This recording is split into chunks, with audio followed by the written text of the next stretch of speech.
اگر کوئی آپ سے یہ کہے کہ جس دنیا میں آپ برسوں سے رہتے آ رہے ہیں آپ اس دنیا کی مخلوق نہیں ہیں،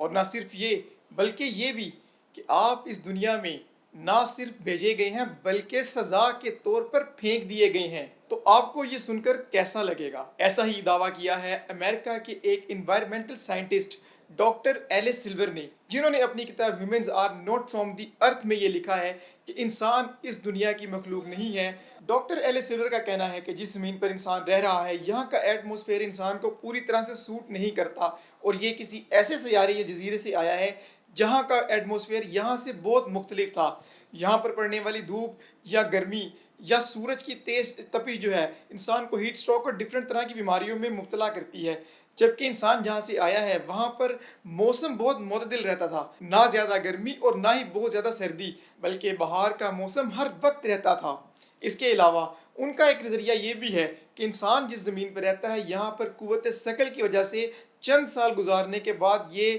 بوڑھا ہو جاتا ہے اور اس کی ہڈیاں یا جسم کے دیگر حصوں میں درد نکل آتا ہے، جبکہ انسان جہاں سے آیا ہے وہاں پر یہ کبھی بوڑھا نہیں ہوتا تھا۔ ان کا ایک دعویٰ یہ بھی ہے کہ انسان جہاں پیدا ہوا ہے یہاں پر رہنے والے جو دیگر جانور ہیں ان کا کھانا جو ہے وہ ہم سے بہت مختلف ہے، وہ جو بھی چیز چاہتے ہیں اسے کھا لیتے ہیں، جو چیز جس جانور یا جس پرندے کے لیے بنی ہے وہ اسے پاتا ہے اور کھا لیتا ہے، جبکہ انسان کو چیزوں کو اپنے کھانے مطابق بنانے کے لیے بہت سے جتن کرنے پڑتے ہیں۔ انسان کو پہلے کھانا حاصل کرنا پڑتا ہے شکار کر کے یا آج کے دور میں کام یا نوکری کر کے، اس کے بعد اس کو پکانا پڑتا ہے، صاف کرنا پڑتا ہے اور پھر اپنے ہضم کرنے کے مطابق بنانا پڑتا ہے۔ لیکن ان کا کہنا ہے کہ جہاں سے انسان آیا ہے وہاں پر اسے یہ سب جھنجھٹ پیش ہی نہیں تھے، انہیں بنا بنایا کھانا اور ان کی طبیعت کے مطابق مل جاتا تھا۔ تو یہ وجہ ہے کہ انسان کو یہاں پر رہنے میں اور زندگی گزارنے میں بہت دشواری کا سامنا ہے۔ جو چیزیں آج سائنٹیفک طریقے سے ڈاکٹر ایلس سلور مان رہی ہیں، قرآن کریم میں نبی کریم صلی اللہ علیہ وسلم نے